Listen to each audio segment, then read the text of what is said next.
काल सर्प दोष है क्या? काल सर्प दोष जो है ना वो 2 प्लैनेट्स की वजह से बनता है, राहु और केतु। होता क्या है कि जब सारे के सारे प्लैनेट राहु और केतु के अंतर्गत आ जाते हैं उसे हम काल सर्प दोष मानते हैं। अगर किसी को काल सर्प दोष है तो उससे लोगों को डरने की आवश्यकता है? कुछ परिस्थितियों में वो आपके लिए बहुत फ्रूटफुल भी होता है। क्या सावन में कोई शिव का ऐसा उपाय करने से, कोई ऐसी पूजा करने से काल सर्प दोष से मुक्ति पाई जा सकती है? काल उसका क्या करे जो भक्त हो महाकाल का। तो अगर आपकी कुंडली में काल सर्प दोष बन रहा है तो आप महाकाल के भक्त बन जाइए। पूजा के बाद वो मांगलिक दोष फिर खत्म हो जाता है? देखिए वैसे तो ऐसा माना जाता है कि मंगल का प्रभाव 28 की एज के बाद, क्योंकि 28 जो एज है ना वो मार्स की मैच्योरिटी एज बताई गई है। अच्छा। ठीक है, 28 के बाद कहते हैं कि उसका प्रभाव थोड़ा कम हो जाता है।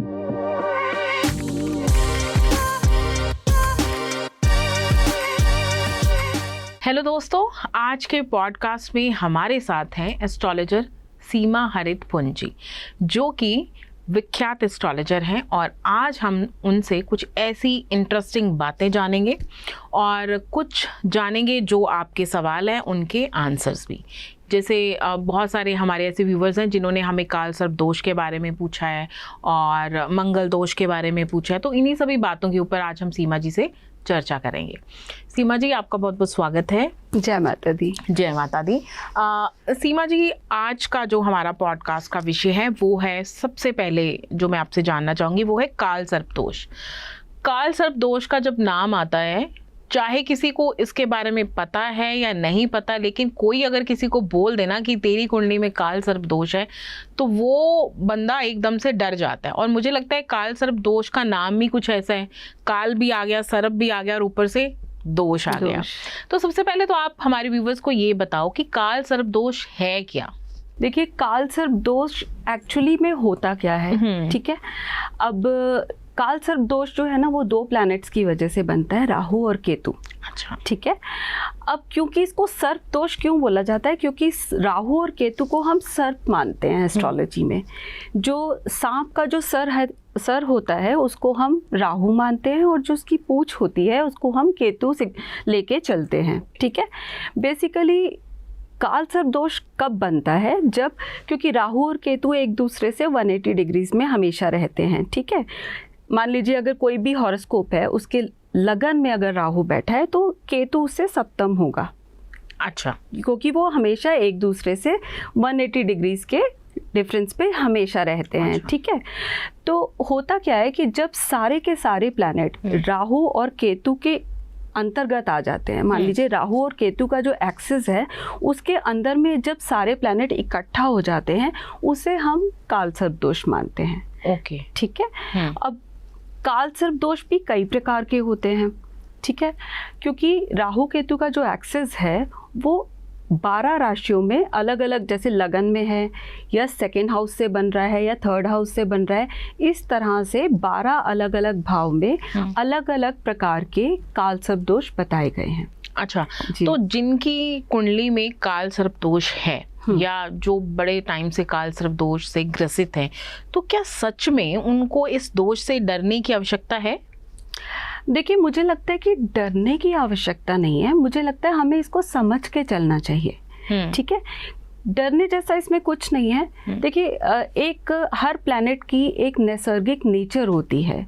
राहु क्या है? राहु की, जैसे हमने समुद्र मंथन की कहानी हम सब ने सुनी है, हम जानते हैं कि राहु की उत्पत्ति हुई कैसे, राहु और केतु की उत्पत्ति हुई कैसे।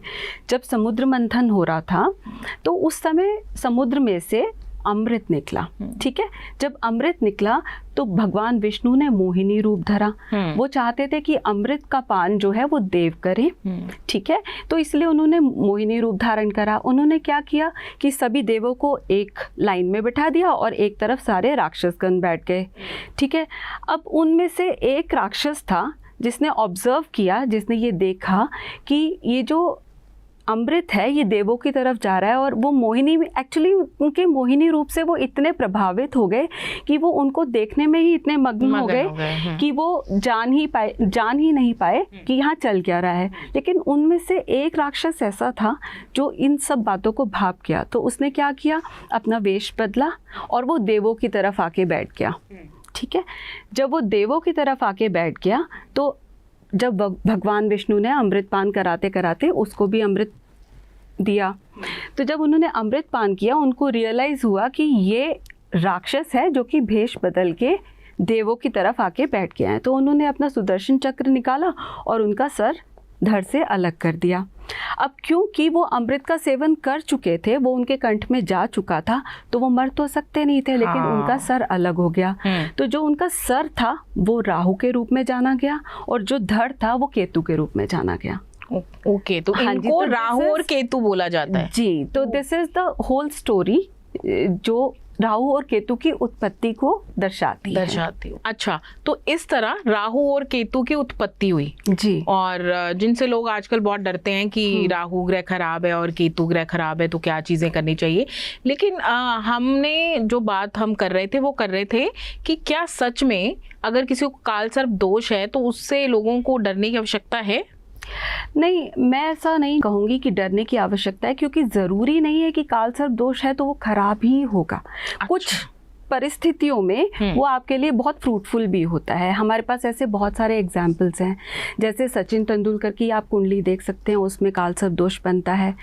आप अमिताभ बच्चन की कुंडली में काल सर्प दोष बनता है, जवाहरलाल नेहरू की कुंडली में काल सर्प दोष बनता है। लेकिन आप उनको देखेंगे वो बहुत ही वेल नोन फेमस पर्सनैलिटीज़ हैं, उन्होंने अपनी लाइफ में कुछ अचीव किया है, अपने करियर में बड़े पीक पे थे वो। पीक पे थे। तो हमें डरना नहीं है, हमें उसको समझ के चलना है। आई थिंक जब सचिन तेंदुलकर की जब कुंडली में काल सर्प दोष उन्होंने इसकी बकायदा शांति, इसकी पूजा आदि कराई थी, जिसके बाद उनके करियर में एकदम से बूम आया था। अच्छा, तो हम अगर इसको सही तरह से समझते हैं और हम उसका सही उपचार करते हैं तो वो हमारे लिए नेगेटिव नहीं है। इनफैक्ट कुछ राशियों में अगर काल सर्प दोष बनता है, क्योंकि जैसे मैंने आपको बताया कि हर भाव में इसका एक अलग प्रकार का फल होगा। अगर लगन से बन रहा है तो डिफरेंट रिजल्ट्स होंगे, अगर सेकेंड हाउस से बन रहा है तो डिफरेंट रिजल्ट्स होंगे। तो कुछ राशियों में राहु की स्थिति आपके लिए बहुत अच्छी भी साबित होती है। अच्छा जी, लेकिन हाँ, डेफिनेटली राहु केतु हैं तो वो आपसे किसी ना किसी चीज़ का सैक्रिफाइस तो कराएंगे। अगर आपकी फाइनेंशियल स्टेटस वो बढ़ाते हैं, अगर आपको वो नेम फेम देते हैं, तो कहीं ना कहीं आपसे वो किसी ना किसी चीज़ का सैक्रिफाइस ज़रूर कराएंगे। तभी आप देखिए कि जैसे मैंने आपको एग्जांपल दिया जवाहरलाल नेहरू का, ठीक है, वो पीएम बने, अपने करियर में अपने पीक पे थे, पूरे विश्व में उनका नाम था, ठीक है, लेकिन आप देखेंगे उनकी मैरिड लाइफ अच्छी नहीं थी, है ना, उनकी मैरिड लाइफ डिस्टर्ब थी। सिमिलरली राहु क्या चाहता है? राहु सैक्रिफाइस चाहता है। अगर वो आपको एक चीज़ देगा तो एक चीज़ आपसे लेगा भी। अच्छा, हाँ, तो अगर आपको फाइनेंशियल गेन्स दे रहा है, अगर आपको स्टेटस दे रहा है, अगर वो आपको, मान लीजिए आप पॉलिटिक्स में हैं और आपको एक अच्छी लेवल पे लेके जा रहा है, तो कहीं ना कहीं आपके जीवन में किसी ना किसी प्रकार की कमी भी पैदा करेगा। हो सकता है स्वास्थ्य संबंधित आपको परेशानी का सामना करना पड़ जाए, हो सकता है आपकी फैमिली लाइफ डिस्टर्ब हो जाए। वो डिपेंड करता है कि आपकी कुंडली में कौन सा काल सर्प दोष बन रहा है। ओके।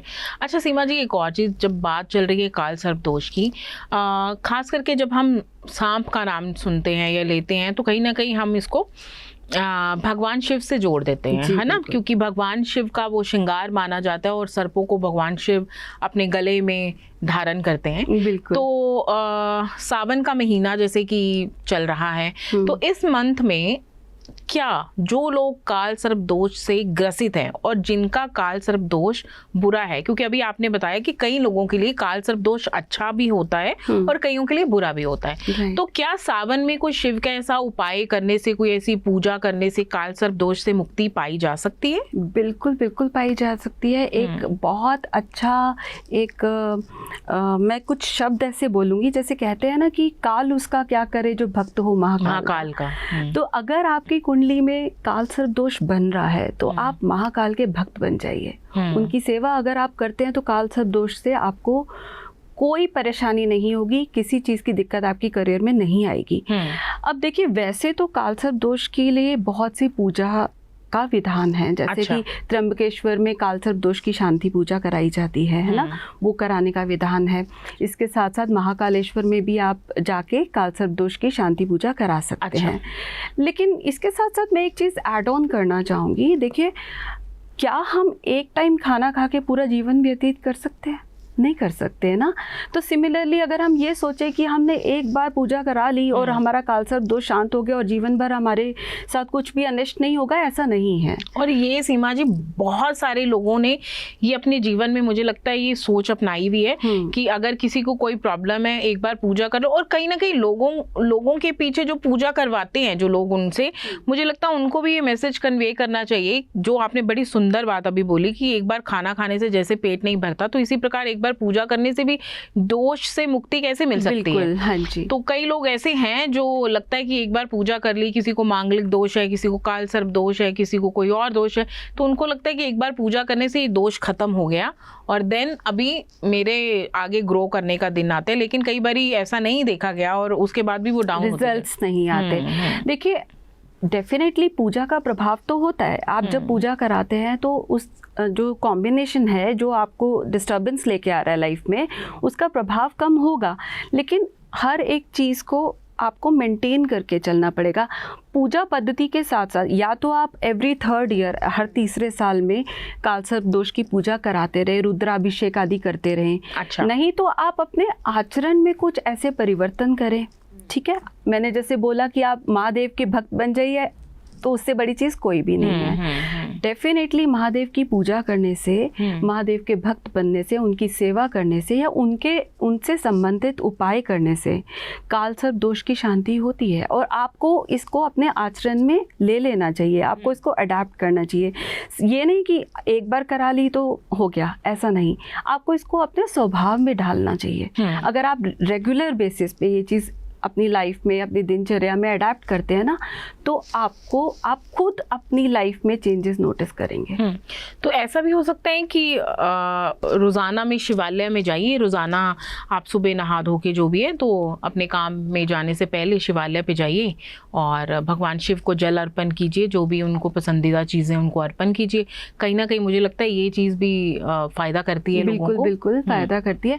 देखिए, कालसर्प दोष किससे बनता है? राहु से, राहु केतु से बनता है ना। राहु के उपाय हम कैसे करते हैं, उसको शांति कैसे देगी? अगर आप अपना चंद्रमा अच्छा कर लेंगे, आप अपना चंद्रमा को स्ट्रॉन्ग कर लेंगे। राहु क्या कराता है? राहु क्या है? राहु अटैचमेंट है।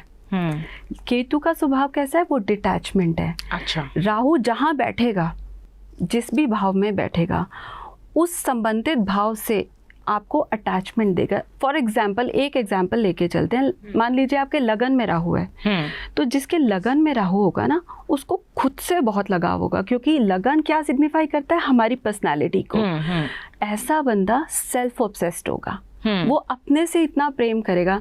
सेल्फिश कहना सही नहीं रहेगा, सेल्फ ऑब्सेस्ड बोलूंगी मैं, कि वो अपने बारे में पहले सोचेगा। वो हर चीज़ में सोचेगा कि इसमें मेरा क्या बेनिफिट है। हर चीज़ों को सोच के वो सेल्फ ऑब्सेस्ड होगा, उसको अपने से बहुत ज़्यादा अटैचमेंट होगा। वो बाकी चीज़ों को सेकेंडरी रख के चलेगा, है ना। सिमिलरली जो केतु है, उसकी क्या है? डिटैचमेंट वाली नेचर है। उसकी नेचर कैसी है कि चलो यार छोड़ो, कोई फर्क नहीं पड़ता, जाने दो। अगर ये मेरे साथ नहीं बात कर रहा, कोई बात नहीं, जाने दो, हो जाएगा ठीक। उसकी ये वाली नेचर है, वो हर चीज़ से डिटैच करता है। अब बात हो रही थी कि राहु को कैसे आप उपाय कर सकते हैं। अब राहु का उपाय करने के लिए आपको मून को स्ट्रॉन्ग करना है। अच्छा। मून को कैसे आप स्ट्रॉन्ग करेंगे? चंद्रमा को स्ट्रॉन्ग करने का सबसे अच्छा उपाय ये है कि आप जलाभिषेक कीजिए, महादेव को जल चढ़ाइए, शिवलिंग पे जल चढ़ाइए।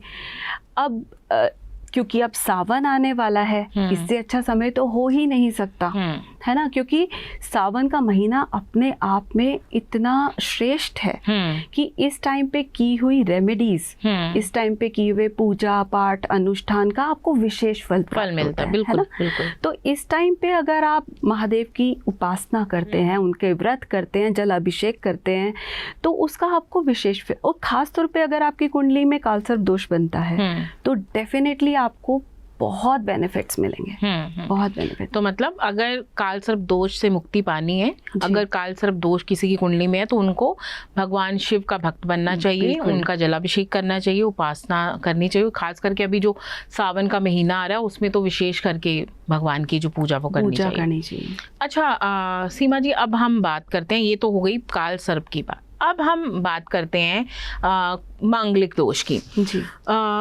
मांगलिक दोष के बारे में बहुत ज़्यादा सुना जाता है। जब बच्चा पैदा होता है, सबसे बड़ी जो मुझे अटपटी सी बात लगती है, मुझे नहीं पता मैं गलत हूँ या सही हूँ, लेकिन मुझे थोड़ा खलती है ये बात कि जब बच्चा पैदा हुआ तब कई जो हिंदू लोग होते हैं वो अपने ग्रह चेक करवाते हैं बच्चों के, जो जब भी बच्चा पैदा होता है उसकी कुंडली चेक करवाते हैं। तब ना तो मांगलिक दोष, ना कोई काल सर्प दोष, ना कोई जो भी अन्य चीज़ें होती हैं।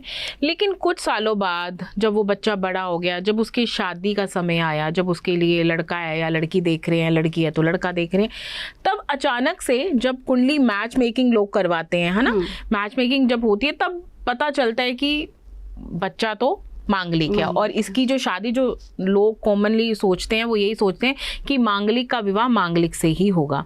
तो सबसे पहले तो मुझे ये बताओ कि जो बच्चा जन्म से मांगलिक नहीं था लेकिन अचानक से 25-26 शादी की उम्र आते आते वो मांगलिक हो गया, तो ऐसा क्या होता है? या फिर वो बचपन जन्म से ही मांगलिक था कि नहीं पता चला, कुछ ऐसे? देखिए मांगलिक वैसे तो आप अगर जन्म काल पे बच्चे की कुंडली चेक कराएंगे तो मांगलिक दोष तो आपको जन्म काल से ही प्राप्त हुआ है। लेकिन हम बेसिकली क्या होता है कि हम उसका ज्यादा उपयोग कब होता है, जब आप मैच मेकिंग करते हैं। अब वो क्यों हम इतना महत्व मैच मेकिंग के टाइम पर क्यों देते हैं मंगल को? देखिए मंगल क्या है, मंगल ग्रह है क्या? मंगल जो है वो एक क्रूर ग्रह है, उसको क्रूर ग्रह की श्रेणी में माना जाता है। मंगल का स्वभाव कैसा है? वो एक एनर्जी है, ऊर्जा है, शक्ति है, ठीक है। मंगल से जो प्रभावित लोग होंगे वो बहुत ही एनर्जेटिक होंगे, बहुत एम्बिशियस होंगे और बहुत ही ज़्यादा मेहनती लोग होते हैं ना, आलस से नहीं होता उनमें। यहाँ तक कि आप देखेंगे जो बच्चा मांगलिक होगा ना वो इतना हाइपर बच्चा होगा कि आप वो अपने पीछे पेरेंट्स को भगाता रहेगा, वो टिक के नहीं बैठेगा, एनर्जेटिक होगा, ये उसकी नेचर में होगा क्योंकि मंगल है। मंगल क्या है? ऊर्जा, ठीक है। अब मांगलिक दोष कैसे बनता है? वैसे हमें इसको दोष नहीं कहना चाहिए, ये एक योग है। अच्छा, तो मांगलिक जो है उसे हमें एक योग समझ के चलना चाहिए, उसे दोष नहीं बोलना चाहिए, मुझे ऐसा लगता है। क्योंकि देखिए मंगल की जो प्रवृत्ति है, अब उसकी जो स्थिति होगी वो जहाँ बैठेगा उस भाव से संबंधित चीज़ों को डेफिनेटली डिस्टर्ब करेगा, क्योंकि वो एक क्रूर ग्रह है। अच्छा, ठीक है, उसमें हलचल जरूर मचाएगा, लेकिन कुछ अच्छे भाव में वो अच्छे फल भी देता है। अब बात क्योंकि हम मांगलिक दोष की कर रहे हैं, क्योंकि हम मांगलिक की बात कर रहे हैं, तो मांगलिक बनता कैसे है इंसान? अगर मंगल की स्थिति लगन में, चतुर्थ भाव में, सप्तम में, अष्टम में और द्वादश भाव यानी 12th 1, 4, 7, 8, 12 अगर इन भावों में मंगल की स्थिति होती है, मंगल विराजमान हो जाते हैं, तो वो मांगलिक बनाते हैं। अच्छा, लगन में मंगल यानी आपकी पर्सनालिटी मंगल से प्रभावित होगी। अब क्योंकि मंगल क्रूर है, आप आउटस्पोकन होगे, आप स्ट्रेट फॉरवर्ड होगे। ये आपका एक नेगेटिव पॉइंट भी हो सकता है, क्योंकि कई बार हम बहुत स्ट्रेट फॉरवर्ड हो जाते हैं तो प्रॉब्लम्स हो जाती हैं। बिल्कुल, ठीक है। लगन में मंगल होगा, सप्तम को दृष्टि देगा, 7th हाउस डिस्टर्बेंस क्रिएट करेगा। ठीक है। अब 7th हाउस क्या है? हमारी मैरिज, इसलिए हम विवाह में इसको प्रधानता देते हैं, क्योंकि अच्छा, वहाँ पे मंगल की हमारी दृष्टि आ रही है तो वो 7th हाउस को प्रभावित कर रहा है ना। अब क्योंकि आपकी नेचर में मंगल की प्रभाव है, आप आउटस्पोकन होगे, या अगर आप अपनी वाणी पे नियंत्रण नहीं रखोगे, या आप क्योंकि मंगल से प्रभावित लोगों की ना एक्सपेक्टेशन लेवल कई बार बहुत हाई होते हैं, क्योंकि वो खुद इतने परफेक्ट होते हैं, वो सामने वाले से भी वही एक्सपेक्ट करते हैं कि सामने वाला भी जिस एनर्जी के साथ मैं इन्वेस्ट कर रहा हूँ अपना टाइम, अपनी एनर्जी, आपसे भी मैं वही अपेक्षा रखता हूँ, है ना। तो क्या होता है अगर वो मांगलिक, क्योंकि अगर आप मांगलिक का विवाह मांगलिक के साथ करेंगे तो दोनों के एनर्जी लेवल्स मैच करेंगे, तो दोनों का इंटेलेक्ट लेवल, दोनों के एनर्जी लेवल्स वो मैच करेंगे, एक दूसरे को समझेंगे। लेकिन अगर आप नॉन मांगलिक के साथ मांगलिक का विवाह कराते हैं तो दोनों को थोड़ा सा कंपैटिबिलिटी इश्यूज आते हैं, क्योंकि he is very energetic, Mangal is very energetic, तो थोड़ा सा समटाइम्स कंपैटिबल इश्यूज आते हैं। अब क्योंकि 1, 4, 7, 8, 12 भाव है, एक फर्स्ट हाउस हमारा लगन, तो हमारी पर्सनालिटी में वो इश्यूज आ जाएंगे। फोर्थ हाउस हमारा घर हो गया, अगेन वो 7th को प्रभावित करता है, तो फिर हमारा 7th हाउस प्रभावित हो रहा है। 7th हाउस हमारी मैरिज है, ठीक है। अब 7th हाउस अगर मंगल से प्रभावित होता है, आपको वो आपके बिजनेस में ग्रोथ देगा, डेफिनेटली आप बहुत अच्छा परफॉर्म करेंगे, क्योंकि मंगल क्या है, बहुत एनर्जेटिक प्लैनेट है, क्रांतिकारी है। अगर आप आर्मी में हैं या किसी ऐसी फील्ड में हैं आप, तो वो आपको ग्रोथ देगा, आपके बिजनेस में आपको ग्रोथ देगा, लेकिन आपके मैरिज लाइफ को डिस्टर्ब करेगा अगर आप नॉन मांगलिक से विवाह करते हैं। तो 7th हाउस का जो मार्स होता है, 7वें घर का जो मंगल होता है, क्योंकि हम इसको एक क्रूर ग्रह मानते हैं, एक पृथकतावादी ग्रह मानते हैं, ठीक है। हॉट प्लैनेट है, हॉटनेस क्रिएट करता है वहाँ पे, है ना, तो इसलिए 7th हाउस को वो बहुत प्रभावित करता है। तो अगर आपकी मैरिज आपसे कंपैटिबल चार्ट से होती है, मान लीजिए जो आपसे कंपैटिबल है, जिसका मंगल इक्वली स्ट्रॉन्ग है, तो आपको उसके इतने दुष्प्रभाव देखने को नहीं मिलेंगे। सिमिलरली 8th हाउस का मार्स आपको सर्जन बना सकता है, बहुत अच्छा होता है, आप सर्जन बन सकते हैं, आप डॉक्टर बन सकते हैं, अपनी फील्ड में अच्छा कर सकते हैं, लेकिन अगेन वो आपकी लगन को या 2nd हाउस को या 7th हाउस को प्रभावित करता है। तो समहाउ ये जो मांगलिक दोष है, ये कहीं ना कहीं हमारी मैरिज को ज़्यादा प्रभावित करता है, क्योंकि हमारे कॉम्बिनेशंस ऐसे बनते हैं।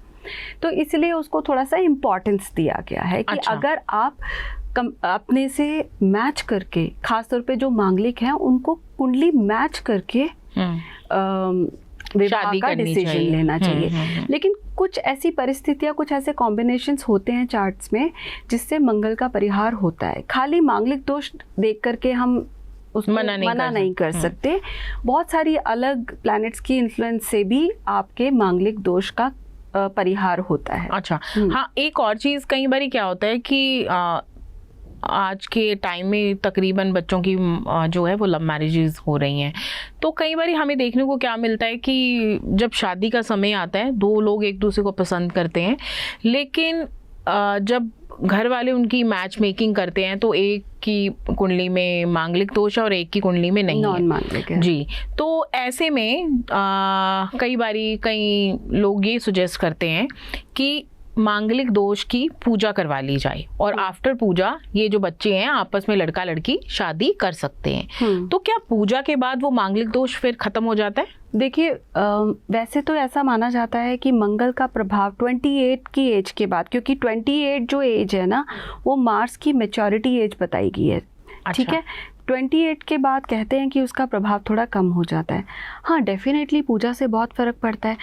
मांगलिक अगर आप है, मंगल दोष की जो पूजा होती है वो मंगलनाथ के मंदिर, उज्जैन में मंगलनाथ के मंदिर में जाके करवाई जाती है। आपने सुना होगा रिसेंटली ऐश्वर्या राय, अभिषेक बच्चन की जब शादी हुई थी तो उन्होंने मंगल शांति की पूजा मंगलनाथ में जाके करवाई थी।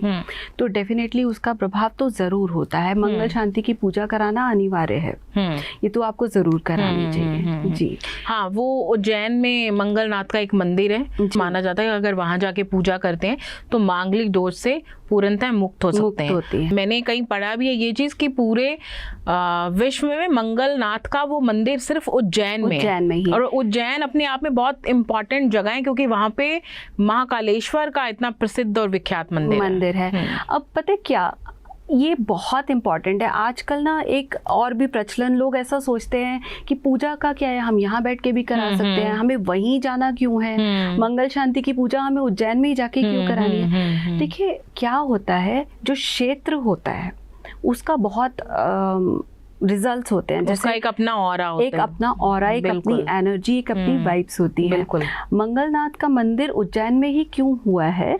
क्योंकि हमारे शास्त्रों के कथन के अनुसार मंगल की उत्पत्ति वहीं से हुई। हाँ बिल्कुल, ठीक है, मंगल की उत्पत्ति वहीं से हुई है। तो वो जो क्षेत्र है वो अपने आप में इतना पवित्र है। ठीक है, स्वयं महादेव वहाँ प्रकट हुए, मंगल की उत्पत्ति वहाँ से हुई। तो वो जो क्षेत्र है पूरा, उसमें अपनी ही एक एनर्जी है। ठीक है, ऐसे तो आप पूजा पाठ कहीं भी कर सकते हैं, आप अपने घर में बैठ के भी पूजा कर सकते हैं, है ना, आप भगवान का आवाहन अपने घर से भी कर सकते हैं। लेकिन क्षेत्र का, जिस पर्टिकुलर जगह पे आप जाके पूजा कर रहे हैं, क्यों 12 ज्योतिर्लिंग हैं, क्यों 52 शक्तिपीठ हैं, इन सब का एक महत्व है, उस क्षेत्र का महत्व है, क्योंकि उस पर्टिकुलर जगह पे एक अलग एनर्जी है। अगर आप वहाँ जाके पूजन करते हैं तो उसका आपको बहुत जल्दी रिजल्ट्स मिलते हैं और बहुत ही प्रभावी रिजल्ट्स मिलते हैं। तो इसलिए उनकी पूजा, मंगल शांति की पूजा जो है, मंगलनाथ मंदिर जाके कराना ही अनिवार्य है। अच्छा, एक और सीमा जी, ये तो बात हुई मांगलिक दोष की, और जैसे कि आपने बताया कि अगर कोई विवाह करने वाले जो बच्चे हैं उनकी किसी एक की कुंडली में भी अगर मांगलिक दोष है तो मंगलनाथ के मंदिर में जाकर अगर वो पूजा करते हैं तो मांगलिक दोष जो है वो शांत हो जाता है, तो वो बच्चे आपस में शादी कर सकते हैं।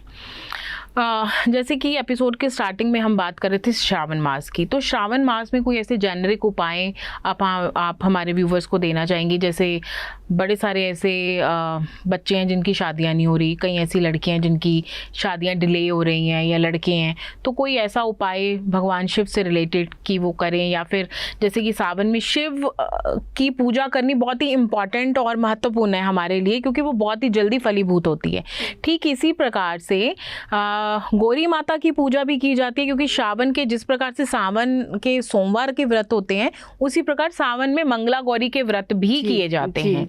तो कोई उपाय आप मंगला गौरी से रिलेटेड, कि जिन लोगों की शादियां नहीं हो रही, या फिर श्रावण में भगवान शिव से रिलेटेड कोई उपाय देना चाहें?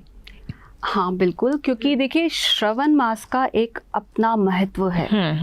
क्योंकि देखिए ऐसा कहा जाता है कि देवशयनी एकादशी के बाद में जो विष्णु भगवान होते हैं वो योग निद्रा में चले जाते हैं।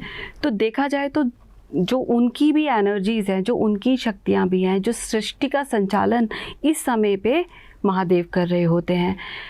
सेकेंडली, ये भी माना जाता है कि इस टाइम पे, इस श्रवण मास में, महादेव और माता जो पार्वती हैं वो स्वयं भूलोक पर उपस्थित रहते हैं। तो इस टाइम पे उनकी पूजा करना बहुत ही ज़्यादा इफेक्टिव, विशेष फलदायी होता है। माता गौरी की पूजा का भी विशेष महत्व है श्रवण काल में। इस टाइम पे मंगला गौरी की पूजा, जिनकी विवाह में विलंब हो रहा है, उनको मंगला गौरी की पूजा, उन कन्याओं को मंगला गौरी की पूजा करनी चाहिए। उनका व्रत करना चाहिए मंगलवार के दिन। ठीक है, साथ साथ एक छोटा सा उपाय ये कर सकते हैं कि जब वो मंगलवार के दिन मंगला गौरी की पूजा करे तो 16 पुष्प, विशेष करके लाल पुष्प, अविवाहित कन्याएं जो है वो माता गौरी को अर्पित करें। साथ साथ चुनरी चढ़ाएंगी, पूजा करेंगी, मिष्ठान का भोग लगाएंगी, लेकिन 16 पुष्प उनको अर्पण करने हैं एवरी ट्यूसडे। ओके, ठीक है। अब क्योंकि हम बात मैरिज की कर रहे हैं तो एक बात करते हैं डिस्टर्ब मैरिज की। अगर मान लीजिए आपका विवाह हो चुका है लेकिन आपके विवाह में डिस्टर्बेंस है, आपकी आपस में नहीं बन रही, तो भी मंगला गौरी का व्रत आपके लिए बहुत अच्छा रहेगा। उसमें आपको क्या करना है कि आप मंगला गौरी का व्रत करेंगे, आपने माता को श्रृंगार का सामान चढ़ाना है। ठीक है, जो एक विवाहित स्त्री का होता है। चुनरी आप चढ़ाएंगे, वस्त्र चढ़ाएंगे, श्रृंगार का सामान चढ़ाएंगे, मेहंदी ज़रूर होनी चाहिए। इसके साथ साथ आपने क्या करना है, 16 इलायची माँ को अर्पण करनी है, उनको भोग लगाना है। भोग लगाने के पश्चात वो 16 इलायची आप अपने पास रखें, उनको भोग लगा के वापस ले आइए और उसको प्रसाद की तरह ग्रहण करें धीरे धीरे करके। ठीक है, वो 16 की 16 इलायची उसी दिन ही खानी है या नहीं, आप उसको धीरे धीरे, आपने भोग लगाया, माता को अर्पण करा, उनको भोग लगाया, उनको स्पर्श करा और अपने पास रख लिया प्रसाद के स्वरूप। आप उसको धीरे धीरे एक एक करके आप उसको ग्रहण करें। जैसे कि इस बार 5 सोमवार आ रहे हैं, है ना, तो आप 5 व्रत रखेंगे, आप वो इलायची अपने पास रख लीजिए और उस इलायची को प्रसाद की तरह ग्रहण करें, ठीक है, आप देखेंगे ग्रेजुअली आपकी मैरिड लाइफ बेटर होने लग जाएगी। अच्छा, और ऐसा ही कोई उपाय उन लोगों के लिए जिनको संतान सुख नहीं है, क्योंकि बहुत सारे हमारे ऐसे व्यूवर्स हैं जिनको ये परेशानी है, जिनके घर में बच्चे नहीं हैं या किसी वजह से कोई मेडिकल इशू है, तो सावन का महीना मुझे लगता है इन सभी समस्याओं से निजात पाने का एक समय है। तो ऐसे लोगों के लिए भी आप कोई उपाय बताएं। देखिए, महादेव का समय है, महादेव का अभिषेक कीजिए, रुद्राभिषेक कराइए। दूध से अभिषेक कराने से पुत्र प्राप्ति होती है। जैसे अलग अलग अभिषेक से अलग अलग फलों की प्राप्ति होती है। तो अगर आप संतान के इच्छुक हैं, है ना, आप पुत्र के इच्छुक हैं, तो आपको दुग्धाभिषेक करना चाहिए, ठीक है। आप दूध से उनका अभिषेक करिए। इसके साथ साथ आप शिव हृदय स्तोत्र का पाठ कीजिए। अच्छा, संतान की कामना महादेव से कीजिए, शिव परिवार की संयुक्त पूजन कीजिए और शिव हृदय स्तोत्र का पाठ आपको करना है, ठीक है। ऐसा करने से आप देखेंगे आने वाले टाइम में महादेव ने चाहा तो ज़रूर आपको संतान सुख की प्राप्ति होगी। तो ये एक कॉमन उपाय है सब लोगों के लिए। हाँ। तो जो जिनके घर में संतान सुख नहीं है। हम कमाते तो बहुत है लेकिन टिकता नहीं है।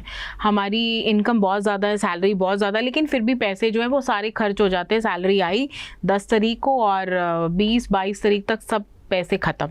तो ऐसे लोगों के लिए भी कोई उपाय है कि जो बहुत खर्चा करते हैं या जिनकी अभी सोर्स ऑफ इनकम कम है या फिर जिनकी ठीक ठाक है लेकिन फिर भी मतलब हाथ में पैसा नहीं रहता, तो ऐसे लोगों के लिए आप कौन सी रेमेडी? देखिए, क्योंकि सावन का महीना चल रहा है, हम बात सावन की कर रहे हैं, तो हम रेमेडी उसी से रिलेटेड मैं आपको बताना चाहूँगी कि इस टाइम को आप कैसे यूटिलाइज करें। बिल्कुल। तो इस टाइम पे अगर आपको फाइनेंशियल इश्यूज हैं, है ना, और नौकरी से संबंधित आप परेशानी को झेल रहे हैं, तो आपको गन्ने के रस से प्रभु का अभिषेक करना चाहिए। शिव तांडव स्तोत्र का पाठ अगर आप इस श्रवण मास में करते हैं, वो आपको जरूर उन्नति प्रदान करने वाला है। शिव तांडव स्तोत्र जिसकी रचना रावण ने की थी, वो भगवान को बहुत प्रिय है और उनकी स्तुति, उनका स्तोत्र है ये, तो इससे वो बहुत जल्दी प्रसन्न होते हैं। तो यदि आप इस श्रवण मास में शिव तांडव स्तोत्र का नियमित पाठ करते हैं, तो ये आपको बहुत जल्दी फल प्रदान करने वाला है। आप देखेंगे आपके फाइनेंशियल इश्यूज भी ग्रेजुअली कम होने लग जाएंगे, प्लस आपको ये आपके बिजनेस में, आपकी जॉब में भी उन्नति प्रदान करेगा। जी। सीमा जी, बहुत मज़ा आया आज आपसे बात करके। आपने आज बहुत सारी रेमेडीज़ हमारे व्यूवर्स को दी, साथ ही आपने काल सर्प दोष के बारे में बताया। और सबसे अच्छी बात आज हमें जो जानने को मिली आपसे कि काल सर्प जो दोष है वो हमेशा डराने वाला नहीं होता है। किसी के लिए वो अच्छा भी साबित हो सकता है और किसी के लिए वो बुरा भी साबित हो सकता है, लेकिन इसके लिए हमें अपनी कुंडली दिखानी बहुत ज़रूरी है और उसको ठीक करने का उपाय भी आज आपने हमारे व्यूवर्स को बताया। आगे भी हम आपसे चाहेंगे कि हम इस वार्तालाप को, अपनी बातचीत को इसी तरह जारी रखें, लेकिन उसके लिए हमें हमारे व्यूवर्स के बहुत सारे प्रश्न जो हैं वो चाहिए होंगे। तो आज आपने सीमा जी से जाना काल सर्प दोष के बारे में, मांगलिक दोष के बारे में और बहुत सारी ऐसी रेमेडीज़ के बारे में जिनको अपनाकर इस श्रावण महीने का जो है वो आप लाभ ले सकते हैं।